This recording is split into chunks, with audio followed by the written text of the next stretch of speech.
Welcome to Guide Guru. We hope this video helps. In this video, I will show how to breakdance for beginners, updated. Start by warming your wrists, shoulders, and hips to reduce injury. Spend 5 to 10 minutes on joint mobility and light cardio to get blood flowing. Focus on posture and breathing as you work through each move. Pace yourself and keep sessions short and consistent to build muscle memory and confidence over time. Top rocks set the foundation for everything else, so practice them deliberately and slowly.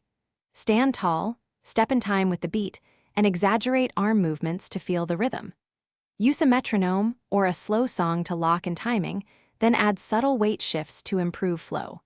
Record short loops to review foot placement and posture, and repeat daily to make top rock feel natural and musical. Start floor work by mastering the 6th step with controlled movements and smooth transitions. Break down each count and practice slowly until the sequence is fluid and comfortable.